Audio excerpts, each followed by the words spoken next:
بسم اللہ الرحمن الرحیم۔ کریمہ کا عنوان امامت، نبوت اور رسالت کے بعد اللہ حضرت ابراہیم کو منصب امامت پر فائز کر رہا ہے۔ یوں تو اس آیت کریمہ میں بہت سے مضامین اور مفاہیم عناوین موجود ہیں، لیکن ہم نے اس آیت میں سے عقیدہ امامت کو یوں سمجھا ہے کہ ابراہیم پہلے سے نبی تھے، پہلے سے رسول تھے، پھر اللہ نے ان کا ایک خاص امتحان لیا، اور اس خاص امتحان کے بعد اللہ حجت خدا ہونے کا منصب دے دیتا، اللہ ولایت کا کوئی منصب دے دیتا، اللہ جو کہہ دیتا اللہ کی بات اللہ کی ہوتی اور اللہ کی بات پر کوئی بات نہیں ہوتی۔ لیکن اللہ نے یہاں کسی اور منصب کا اعلان نہیں بلکہ امامت کا اعلان کیا۔ قصہ کچھ یوں ہے کہ حضرت ابراہیم نے خاص امتحانات کا سامنا کیا اللہ کی جانب سے۔ اللہ نے کچھ کام دیے اور پھر حضرت ابراہیم نے ان کاموں پر مکمل فَأَتَمَّهُنَّ، میں نہیں قرآن کہہ رہا ہے، مکمل کامیابی حاصل کی، یعنی جیسا ہونا چاہیے تھا ایسا ہوا۔ شایان شان حضرت ابراہیم نے امتحانات کو مکمل کیا۔ ایک مجلس میں کہہ چکا ہوں، لہٰذا تکرار سے گریز ہے۔ مال کا امتحان دیا، سارا مال اللہ کی راہ میں دے دیا، مگر اللہ نے حضرت ابراہیم سے وہ مال لے کر واپس کر دیا، یہ کہہ کر کہ ہمیں تمہارا مال نہیں چاہیے تھا، ہمیں تمہارے احساسات چاہیے تھے۔ مال کے حوالے سے تمہارے کیا احساسات ہیں، ہماری راہ میں اپنا کتنا کیسے مال دینے کو تیار ہو۔ وہ سارے جانور جو حضرت ابراہیم نے اللہ کی راہ میں دیے، جبریل امین نے واپس کیے اور کہا کہ اے ابراہیم، ہم تمہیں آزمانے آئے تھے، تمہارے جانور نہیں چاہیے تھے۔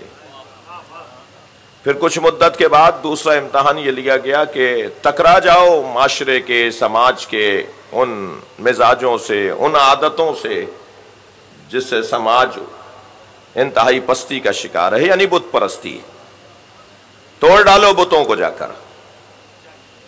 اچھا، بہت سے کام لے لیے جاتے ہیں، بہت سارے کام دے دیے جاتے ہیں، مگر اس کا نتیجہ مد نظر ہونا چاہیے۔ میں اس کے بعد کیا کروں گا، بعد میں کیسے سنبھالوں گا، بعد میں کیا ہوگا اگر میں ایسا کروں گا تو؟ یہ ایک فطری سوال ہے، ہر شخص جمع و تفریق کرتا ہے، ہر شخص سوچتا ہے کہ اس کا نتیجہ کیا نکلے گا، اور سوچنا چاہیے۔ اور یہ سوچنے کا ہی جذبہ تھا جو حضرت مختار نے سلیمان ابن سرد خزائی کے ساتھ امام حسین کے قاتلوں سے بدلہ نہیں لیا۔ سلیمان ابن سرد خزائی نے 5000 توابین کے ہمراہ امام حسین کے قاتلوں سے بدلہ لیا۔ کیا بدلہ لیا کہ خود بھی شہید ہو گئے، 5000 لوگ بھی شہید ہو گئے۔ یہ مجمع حسینیوں کا ہے، تاریخ کا ایک صفحہ، جلدی سے ذرا دیکھتے چلے جائیے۔ واقع کربلا کے بعد کربلائیوں کو جو دکھ ہوا کہ ہم نے ساتھ نہیں دیا، حسین کو تنہا چھوڑ دیا، حسین مولا نے، یہ سارے کوفے کے لوگ تھے، حسین مولا نے ہمیں بلایا، ہم نے انہیں بلایا تھا اور ہم نے ان کو بلا کر ان کا ساتھ نہیں دیا، دب گئے، ڈر گئے، لالچ کا شکار ہو گئے۔ 4 علتیں تھیں کسی اور موقع پر کہ کیوں کوفے والوں نے امام حسین کا ساتھ نہیں دیا۔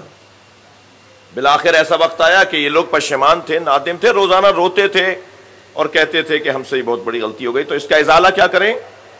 کسی حد تک صحیح سوچا تھا کہ ازالہ یہی ہونا چاہیے، اور انہوں نے ایک پورا لشکر تیار کیا، اور انہوں نے پھر اس وقت میں جو عبداللہ ابن زبیر اور جو یزیدی نظام تھا، اس کے عبداللہ ابن زبیر یزید کے خلاف تھے، وہ بھی اور یہ بھی مل کر یزید کے نظام کے خلاف، مسلم ابن عقبہ کے لشکر کے خلاف انہوں نے جہاد کیا، اور بالآخر وہ لشکر بہت بڑا مضبوط لشکر تھا، اور انہوں نے ان سب لوگوں کو مار دیا۔ اس وقت میں مختار موجود تھے اور بار بار کہہ رہے تھے کہ ابھی ہماری توانائی مکمل نہیں ہے، ابھی ہمارے پاس کافی حد تک صلاحیتوں کو مجتمع ہم نہیں کر پائے ہیں، ابھی جلدی ہے یہ کام، اور مختار نے اس وقت کو گزارا، ان کا ساتھ نہیں دیا۔ یہ لوگ ناراض بھی رہے حضرت مختار سے کسی حد تک کہ مختار ساتھ کیوں نہیں دے رہے، لیکن پھر ایک ایسا وقت آیا کہ مختار نے وہ جو تیاری کی تو ایسی تیاری کی کہ چن چن کر امام حسین کے قاتلوں کو سزائیں دی اور چاہنے والوں کے حوصلے بڑھائے۔ بھائی میرا محترم مجمع یہی وضاحت لے لے، حضرت مختار نے مولا حسین کا بدلہ نہیں لیا ہے۔ جب کسی نے میرے مولا امام رضا علیہ السلام سے کہا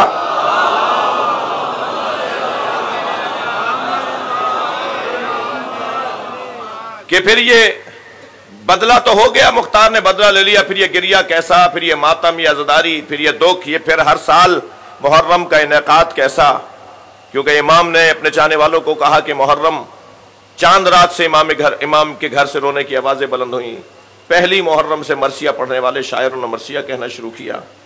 تو کسی نے کہا کہ جب بدلہ ہو گیا، مختار نے بدلہ لے لیا، تو اب جملہ سنیں امام کا۔ امام فرماتے ہیں ساری دنیا کو، توجہ، ساری دنیا کو 70,000 مرتبہ مار کر زندہ کیا جائے تو حسین کے ایک ناخون کا بدلہ نہیں ہے۔ یہ بدلہ تو نہیں تھا، یہ بدلہ تو نہیں تھا۔ بدلہ، لفظ بدلہ، بدل لفظ استعمال کرتے ہیں ہم اپنی اردو میں، اپنی زبان میں، یہ عربی کا لفظ ہے۔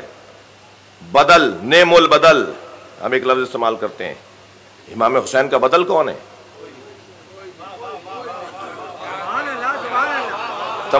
توجہ بڑھائیں گے، امام کا بدل کون ہے؟ امام کا کوئی بدل نہیں ہے۔ دیکھیے ظلم ظلم ہے، جملہ ہدیہ کر رہا ہوں، ظلم ظلم ہے، مگر ظلم کی قباحت مظلوم کی حیثیت کے مطابق ہوتی ہے۔ جتنا مظلوم اہم ترین، فاضل ترین، افضل ترین ہوگا، اتنا ہی ظلم کی شدت میں اضافہ ہو جائے گا۔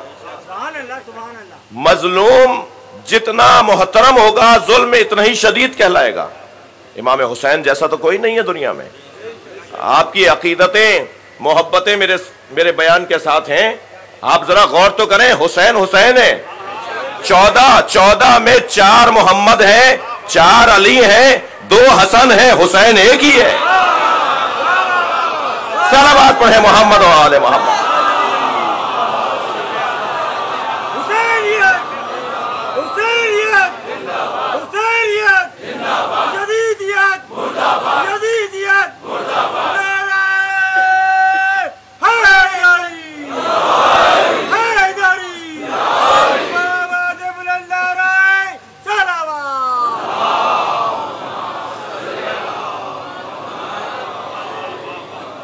بھائی کچھ یہ مفہوم ایک حد تک بات روشن ہے کہ امامت حضرت ابراہیم نے امتحانات کے بعد حاصل کی ہے۔ توجہ، کہا جا کے بت توڑ دو، اور اب حضرت ابراہیم جانتے ہیں کہ اس کا نتیجہ کیا نکلے گا۔ تبھی تو کمال ہے کہ میں اس نتیجے کو قبول کرنے کے لیے تیار ہوں۔ نتیجہ کیا نکلے گا؟ ابراہیم کو آگ میں پھینکا جائے گا، آگ میں جلنے کو تیار ہو۔ تو حضرت ابراہیم نے جو کہا اسے علامہ اقبال نے 2 مصروں میں یوں لکھا: بے خطر کود پڑا آتش نمرود میں عشق، عقل ابھی محو تماشائے لبے بام رہی۔ جی، جمع و تفریق تو عقل کرتی ہے، عشق تو کام کرتا ہے۔ تو حضرت ابراہیم نے آگ میں کودنے کے لیے آمادہ تھے اور پھینکا جا رہا تھا، اور انتہائی اطمینان کے ساتھ۔ مجھے علامہ، دیکھیں میں قصداً ظاہر ہے بزرگوں، ہم کو پیدائشی تو کچھ جان کر نہیں آئے، بزرگوں کو پڑھا ہے تو کوئی مجھے علامہ طالب جوہری کا ایک جملہ یاد آ رہا ہے، اللہ ان کے درجات کو بلند فرمائے۔ تو وہ فرماتے ہیں کہ منجنیق میں رکھ کر حضرت ابراہیم کو اتنا گھمایا گیا کہ اس عمل سے ذہن عالی پر کوئی اثر ہو سکتا تھا، مگر جب جبریل نے پوچھا نا حل لک حاجت یا ابراہیم، تلاطم بپا تھا، ایک شور بپا تھا فرشتوں میں، قدسیوں میں ایک شور بپا تھا کہ تیرا خلیل جلایا جا رہا ہے، پھینک رہے ہیں اس کو، یعنی اللہ کا سارا نظام تنہا ہے، اللہ والا اکیلا ہے۔ اور شیطان والوں کا غلبہ ہے. تو فرشتوں نے جب اللہ سے سوال رکھا تو اللہ نے جبریل سے کہا جاؤ جا کے مدد کرو. تو اتنے چکر کھانے کے بعد بھی عقل سالم تھی. اتنے چکروں کے بعد بھی عقل سلیم پر فائز تھے. تم معمولی بخار میں نبی کو کہتے ہو ہذیان کہہ دیا.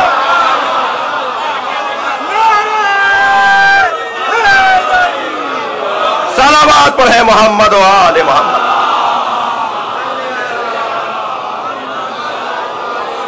بھائی آج 8 محرم ہے، ماشاءاللہ نشتر پارک پر ہے، بہتر صلوات ہدیہ کریں.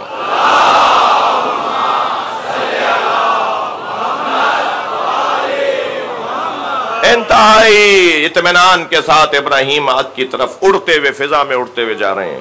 پھینکا گیا ہے انہیں، قریب بھی نہیں جا سکتے تھے، اتنی آگ کی تپش تھی. پھینکنے والے قریب بھی نہیں جا سکتے تھے. تو پوچھا حل کا حاجت یا ابراہیم، ابراہیم کو حاجت ہے؟ فرمایا اما الیک فلا، ہاں ہے مگر تم سے نہیں ہے. واہ. کہا پھر کس سے؟ کہا اسی سے ہے جس نے تمہیں آنے کی اجازت دی ہے. کہا پھر بتا دو جا کر ہم اسے پیغام پہنچا دیں. اب جملہ سنیں حضرت ابراہیم کا. کمال معرفت، بندہ پروردگار ایسا ہونا چاہیے. عبد الہی کو کیسا ہونا چاہیے؟ کسی سے سوال نہیں کروں گا، مانگوں گا اسی سے جس کی خاطر جا رہا ہوں. کہا اما الیک، تم سے نہیں ہے. کہا کس سے؟ اسی سے. کہا پھر کیا کہوں جا کر؟ بتا دو پہنچا دوں پیغام. تب جملہ فرماتے ہیں علمہ بحالی یغنی عن سوالی، وہ میرے حالات کو جانتا ہے، سوال کی ضرورت ہی نہیں ہے. بھائی صلوات پڑھیں گے محمد و آل محمد.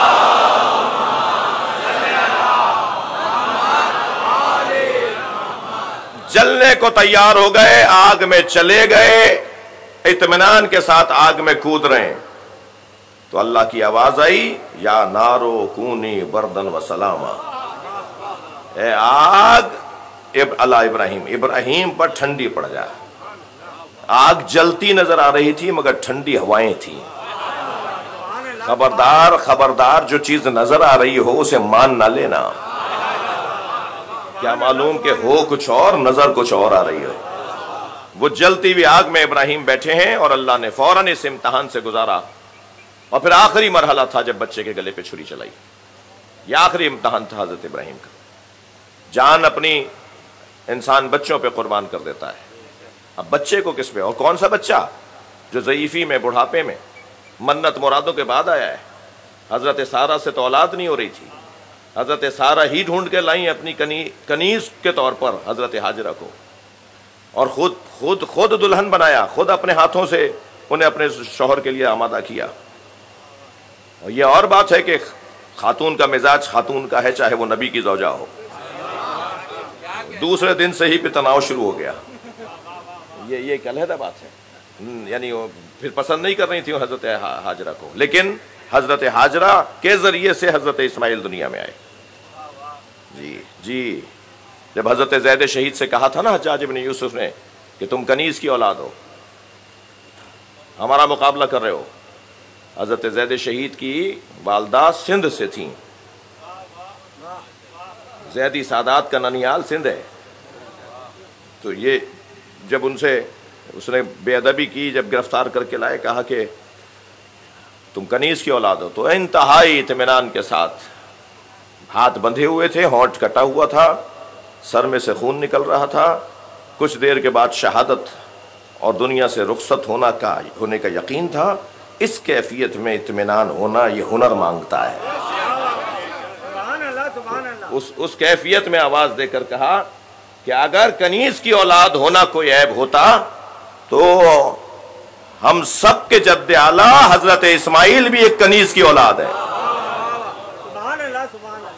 جی امتحان مکمل. حضرت ابراہیم فَأَتَمَّهُنَّ، قرآن کہتا ہے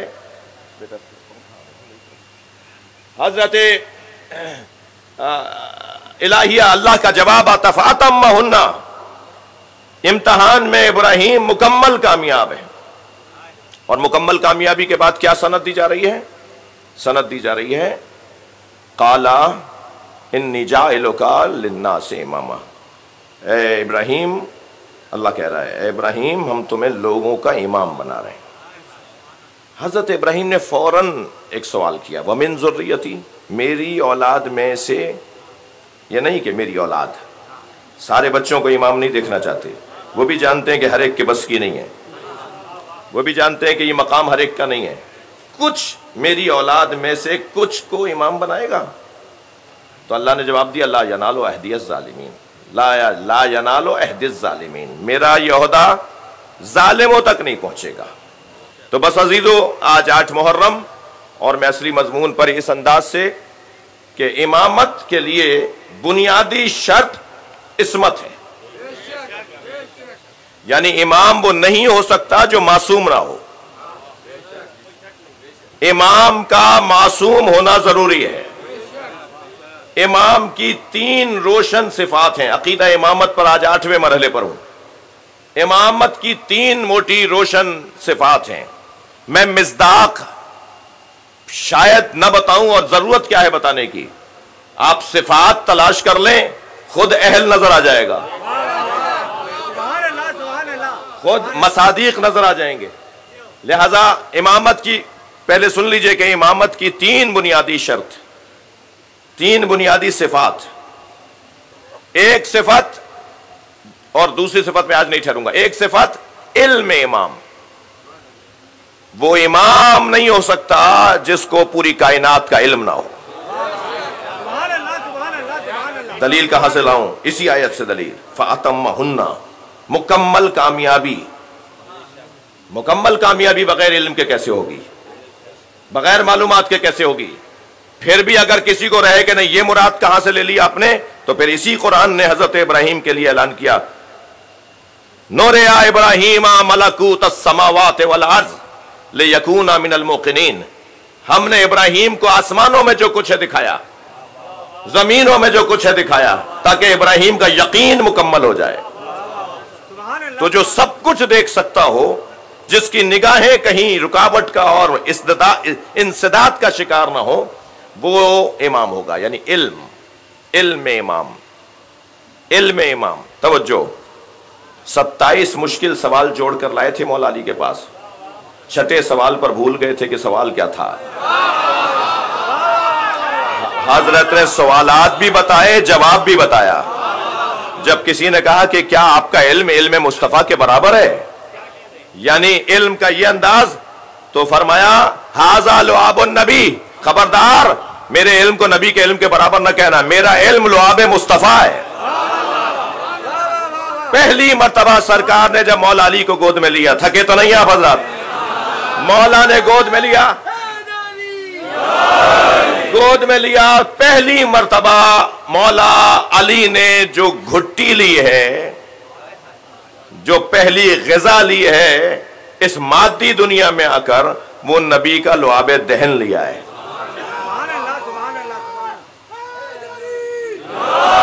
بھائی تھوڑی دیر کے لیے میں، کیونکہ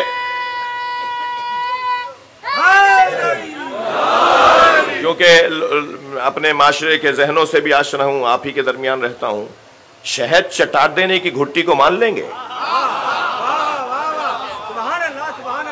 جی، شہد پانی کی گھٹی سارے گھروں میں تقریباً یہی دی جاتی ہے، تو شہد کی گھٹی کو مان لیں گے؟ شہد ہے کیا؟ تفصیل میں جاؤں گا تو گھن آئے گا۔ شہد کی گھٹی کو مان لیں گے؟ مصطفیٰ کا لعاب سمجھ میں نہیں آ رہا؟ اور سرکار کا لعاب مولا علی کی پہلی غذا، اور اس منظر کو مولا نے یوں بیان کیا کہ نبی نے مجھے علم ایسے دیا جیسے پرندہ اپنے بچے کو دانا دیتا ہے۔ زکانی رسول اللہ، زکانی رسول اللہ، زکانی رسول اللہ، زکن زکا، رسول اللہ نے مجھے علم پرندے کی طرح جیسے وہ اپنے بچے کو دانا دیتا ہے۔ میں یہ بات کہیں کر چکا ہوں، جو احباب وہاں تھے مجھے تکرار معاف کریں گے، نہیں فرمایا کہ جیسے ماں بچے کو دودھ دیتی ہے۔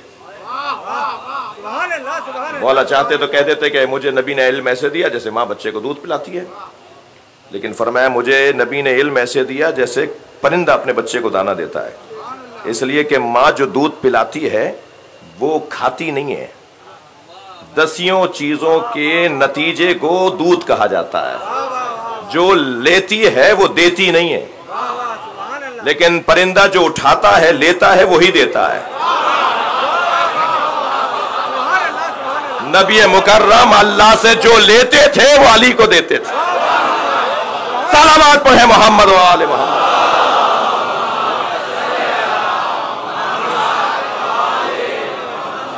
پھر میں اپنے ایک بزرگ کو یاد کر رہا ہوں، جناب اظہر حسن زیدی کو. بہت سے بزرگوں کو یاد ہوں گے. علامہ اظہر حسن زیدی کا ایک حسین جملہ ہے. وہ فرماتے ہیں علی وہ ہے، توجہ، علی وہ ہے جسے نبی نے پہلے دن ہی زبان دے دی تھی. صلوات پڑھیں محمد و آل محمد.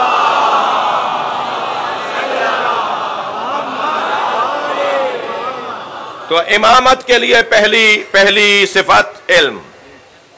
بڑا حسین عنوان ہے، بڑی لذیذ وادی ہے، اور علم کے موضوع پر آپ کا شوق، ذوق اور سماعت میں تازگی یہ خود فطری طور پر علم دوستی کی علامت ہے. دوسری صفت، توجہ، دوسری صفت اعجاز امامت. وہ امام نہیں ہے جس کے پاس معجزہ نہیں ہے. اچھا، مجلس میں اہل علم یعنی مدرسوں سے تعلق رکھنے والے افاضل تشریف فرما ہیں، تو بعض لوگوں کا خیال ہے کہ معجزہ صفت نبی ہے، لیکن میں بزرگوں کو پڑھنے کے بعد، بہت کچھ سمجھنے کے بعد، سمجھانے کی الحمدللہ پوزیشن میں ہوں کہ بہت سے دلائل کی روشنی میں کہ معجزہ نبی کی صفت کے علاوہ، نبی کی صفت کے بعد، نبی کی صفت کی طرح معجزہ امام کی صفت بھی ہے. امام کا کام معجزہ دکھانا ہے، یعنی جب ضرورت پڑے، توجہ، تو یہ اعجاز کا اظہار کریں. یہ جب ان پر مشکل آتی ہے تو پھر معجزہ نہیں دکھاتے. قاعدہ ذہن میں رہے، جب ان پر مصیبت آتی ہے تو وہ امتحان ہوتا ہے، پھر معجزہ نہیں دکھاتے. لیکن جب دین پر مصیبت آتی ہے، جب سماج پر مصیبت آتی ہے، جب دوسرے پر پریشانی آتی ہے تو پھر معجزہ دکھاتے ہیں. روایت تو بڑی لطیف اور ظریف ہے، تردد کا شکار بھی ہوں کہ سناؤں یا نہیں، لیکن آپ کی توجہ اور میرے پاس وقت بھی تنگ ہوتا جا رہا ہے. معمولاً امام حسن مجتبیٰ دربار میں نہیں جاتے تھے.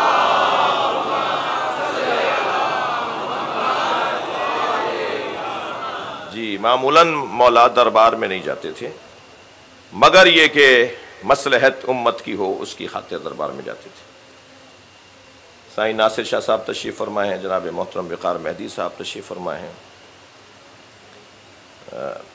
ان کی ہمیشہ صوبے کی سطح پر خاص، سب کے ساتھ، اہل سنت کے ساتھ، شیعوں کے ساتھ، ہندوؤں کے ساتھ، مسیحیوں کے ساتھ، اور ہونا بھی ایسے ہی چاہیے،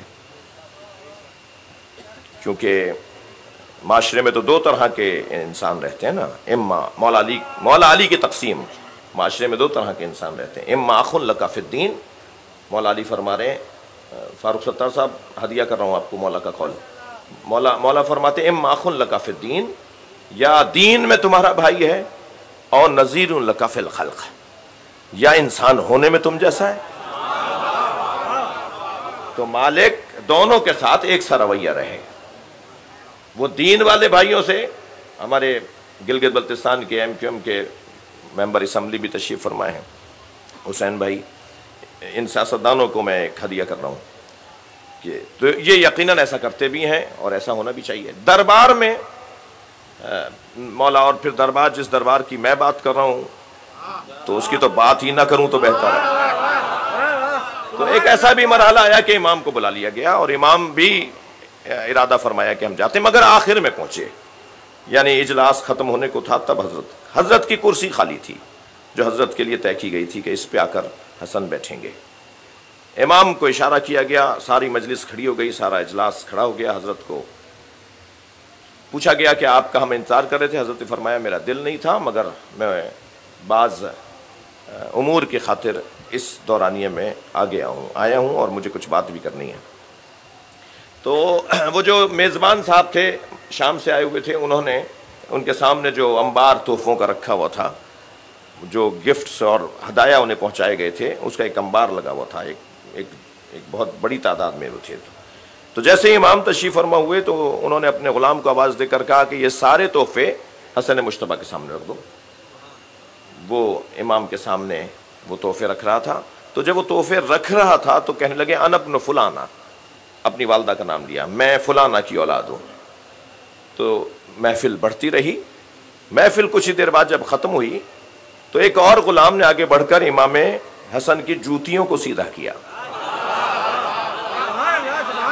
امام کے پیروں کے آگے صحیح رکھی تھی بظاہر جو روایت کہتی ہے، مگر اس نے ادب عاجزی کا اظہار کر کے امام کی جوتیوں کو سیدھا کیا۔ تو امام نے اس کو اشارہ کر کے کہا یہ سارے ہدیے تم لے جاؤ، اور وہ جوتیاں سیدھی کرنے والے کو جب سارے ہدیے دیے تو امام نے اسے دیتے ہوئے ادھر دیکھتے ہوئے کہا انا ابن فاطمۃ الزہرا۔ اس دربار میں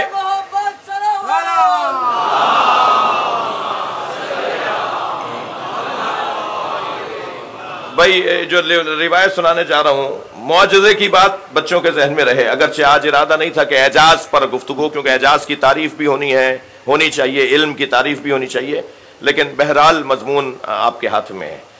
تو حضرت سے اصرار کیا کہ آپ کچھ کہیں، تو حضرت نے خطبہ ارشاد فرمایا، خطبے میں عظمت اہل بیت کو بیان کیا، اپنے خاندان کا تعارف کروایا، اور اتنی روانی سے اتنی سرعت سے بات کر رہے تھے اور لگ رہا تھا کہ کوئی علی کا بیٹا بول رہا ہے۔ وہ فصاحت و بلاغت، وہ الفاظ کا استعمال، وہ الفاظ کی نشست، ایک لمحے کے لیے سانس لیا تو آواز آئی کہ کچھ اور بھی کہنا ہے، جبکہ امام کا کلام تو جاری تھا، لیکن شاید یہ اشارہ تھا کہ بس کیجئے۔ تو جب امام نے ایک لمحے کا سانس لیا تو کہنے لگا کہ کچھ اور بھی کہنا ہے، تو حضرت نے فرمایا کہ اگر میں سال ہائے سال بولتا رہوں تو اہل بیت کے فضائل ختم نہیں ہوں گے۔ میرے رک جانے سے یہ نہ سمجھنا کہ جو تھا وہ میں نے بتا دیا، اب کچھ نہیں رہا۔ یہ کہہ کر امام نے چاہا کہ خاموشی اختیار کریں، تو ایک شخص نے کہا کہ آپ تو ایسے ہیں، میں نہیں کہہ سکتا، آپ تو ایسے ہیں۔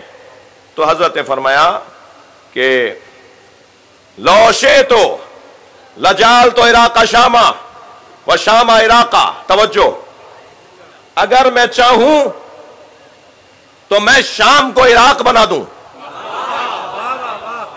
اور عراق کو شام بنا دوں۔ اچھا، یہی میں کیونکہ جس کے دربار میں، جس کی بارگاہ میں بیٹھے ہیں وہ یہ کر سکتے ہیں، وہ مردوں کو زندہ کر سکتے ہیں، تو وہ زندوں کو شفا کیوں نہیں دے سکتے؟ ایک بہت محترم نام علامہ علی قرار نقوی کا، کراچی کا، کون قومیات کا اور خدمت گزار بندہ ہے، بالخصوص کراچی اور بالعموم پورے پاکستان میں رویت ہلال کمیٹی کی مدتوں سے ممبر چلے آ رہے ہیں۔ انہیں کل رات کو برین ہیمریج ہوا ہے، وہ ہاسپٹل میں ہیں۔ امام حسن فرما رہے میں چاہوں تو عراق کو شام بنا دوں، شام کو عراق بنا دوں۔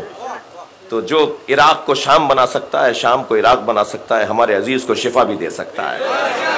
ان کی شفا کے لیے، سارے مریضوں کی شفا کے لیے، ہماری شخصیات جو تشریف فرمائے ان کی صحت و سلامتی کے لیے بلند تر صلوات۔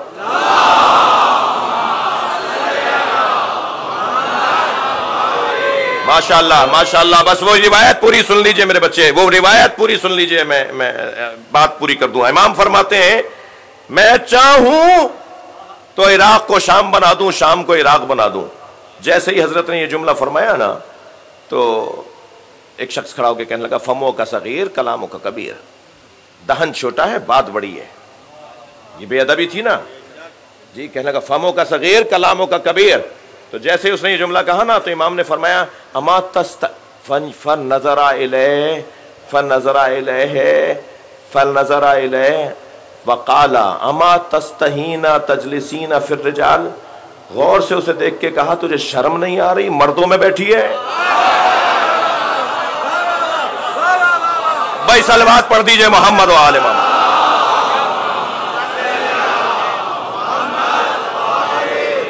اس سے بہتر اور بلند صلوات.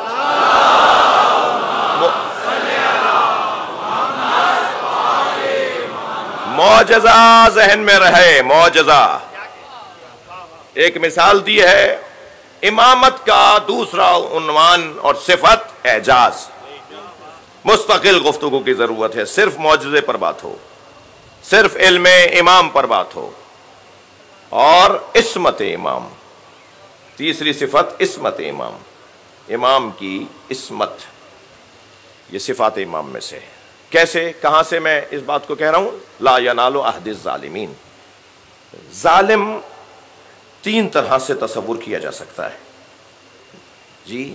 ایک وہ جس کی ابتدائی زندگی ظلم پر مشتمل رہی اور بعد میں توبہ کر لی. ایک وہ جس کی اختتامی زندگی ظلم پر رہی, پہلے وہ ٹھیک تھا, پہلے وہ عادل تھا, پہلے وہ گناہگار نہیں تھا. ایک وہ جس کی ساری زندگی گناہوں پر مشتمل رہی جی. اس کے علاوہ چوتھی ایک صفت, ایک صورت بنے گی, پانچویں کوئی صورت نہیں ہے. یعنی جس کی ابتدا میں گناہ پر مشتمل زندگی رہی, ابتدائی زندگی گناہ پر رہی, بعد میں ٹھیک ہو گیا. جو بعد میں گناہگار ہوا, پہلے ٹھیک تھا. یا جو مکمل اول سے آخر تک گناہگار رہا. تو یہ تین لوگ تو امام نہیں ہو سکتے. بھائی جلدی بولنے کا یہ نتیجہ نہیں ہے کہ آپ کی توجہ نہ ہو. اس بات کو میں گھنٹے میں کہتا.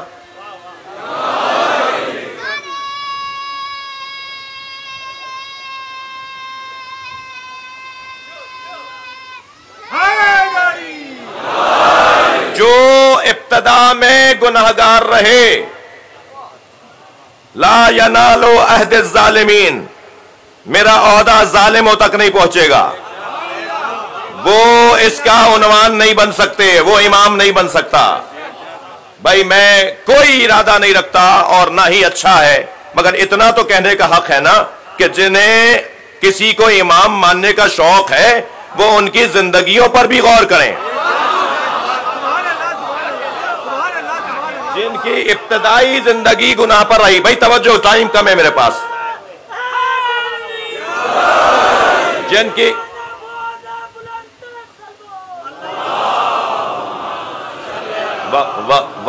وقت میرے پاس کم ہے مگر عقیدتیں تو کم نہیں ہے نا, تو سب کا مجھے خیال بھی رکھنا ہے. جن کی ابتدائی زندگی وہ امام نہیں ہو سکتے. جن کی زندگی کے آخر میں تو اللہ نے امام بنا دیا. کیا اللہ کو پتا نہیں تھا کہ بعد میں گناہگار ہو جائیں گے؟ تو جن کی ابتدائی زندگی, اختتامی زندگی گناہ پر ہے, وہ بھی امام نہیں ہو سکتے. اور جن کی پوری زندگی گناہ پر ہے. اچھا گناہگار کسے کہتے ہیں؟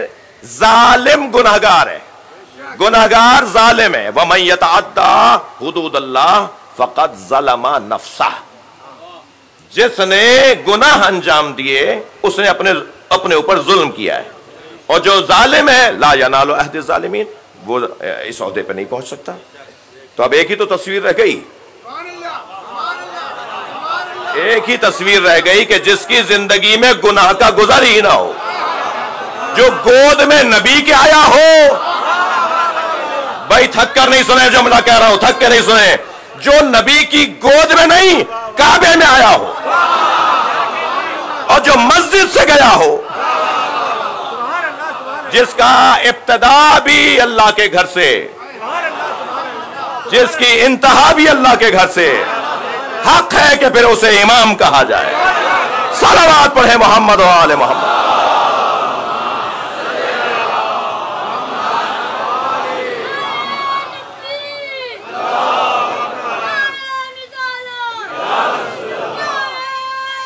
مائک نہیں ہے؟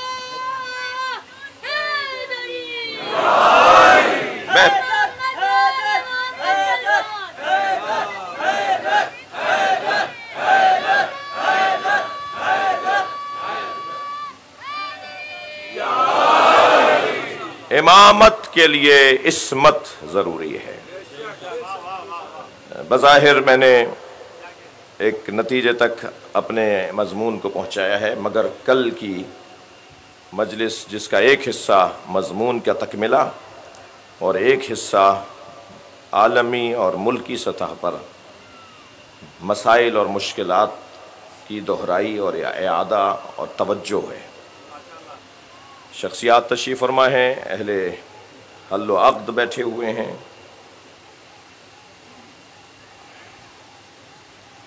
ملک جن مسائل اور مشکلات کا سامنا کر رہا ہے اس میں جہاں ذمہ داروں کی ذمہ داری بنتی ہے وہاں عوام کا کام بھی بنتا ہے۔ یہ موضوع کل کا کچھ دورانیہ ہماری گفتگو کا صبح 10 بجے 11 بجے 11:15 میں حاضر ہوں گا، مجلس انشاءاللہ 11 بجے شروع ہوگی اور ظہر پہ جلوس برآمد ہوگا۔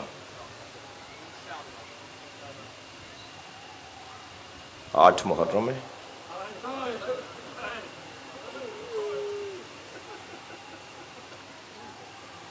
حاضریوں کا دن ہے۔ کبھی غور کیا کہ حاضری کا تعلق حضرت عباس سے کیوں ہے؟ اس لیے کہ جس کی ذمہ داری تھی نا کہ وہ کھانے کا اور پانی کا انتظام کرے، وہ کربلا میں پانی لاتے ہوئے مارا گیا۔ اجرکم اللہ۔ آمادہ ہو رہے ہیں آپ آہستہ آہستہ، میرے پاس وقت ہے، آج گریے کا دن ہے۔ نسبتاً میں نے اپنے دورانیے کو فضائل میں نسبتاً روزانہ کے مطابق کم رکھا ہے۔ چلیے کربلا چلیں۔ بعض احباب آج رات کو کربلا جا رہے ہیں، میں ان سے گزارش کروں گا کہ ہمارے لیے خاص دعا کریں۔ معراج سے کم نہیں ہے کربلا کی زمین۔ حسین مولا نے اسے سدرۃ المنتہا کا رشک بنا دیا۔ عرش الہی جس پہ رشک کرے نا، آواز دیتا ہے عرشیوں کو تمہیں زمین پہ کچھ نظر آ رہا ہے؟ تو امام حسین کی قبر عرش والوں کو ایک چاند کی طرح نظر آتی ہے۔ 5000 فرشتے ہیں جو روزانہ قبر حسین پر اترتے ہیں اور واپس جاتے ہیں۔ یہ وہی فرشتے ہیں جو امام حسین کی مدد کو آئے تھے، مگر امام نے ان سے مدد نہیں لی۔ عزادارو، حسین نے لاشیں بہت اٹھائے، حتیٰ غلاموں کے لاشیں بھی کسی کو نہیں اٹھانے دیے، حتیٰ غلاموں کے لاشیں بھی کسی کو نہیں اٹھانے دیے۔ حر کے بیٹے کا جب لاشا اٹھا رہے تھے نا تو حر نے بڑھ کر کہا تھا یہ غلام زادہ ہے، اس کا لاشا مجھے اٹھانے دیجیے۔ تو فرمایا تھا حر جوان کی میت باپ نہیں اٹھاتا۔ اجرکم اللہ، اجرکم اللہ۔ مگر سلام ہو حسین کی مظلومیت کہ جب علی اکبر کا لاشا اٹھا رہے تھے تو کون تھا جو کہتا کہ جوان کی میت باپ نہیں اٹھاتا؟ مگر عزادارو، امام ترک اولا بھی انجام نہیں دیتا۔ جب حضرت علی اکبر کا لاشا اٹھا لیا نا، واحد لاشا ہے، جب حضرت علی اکبر کا لاشا اٹھا لیا تو برابر میں سے بی بی زینب کے سلام کی آواز آئی۔ زینب خیمے سے باہر آ گئی تھی، کہا بھائی یہ لاشا زینب اٹھائے گی۔ اجرکم اللہ، اجرکم اللہ۔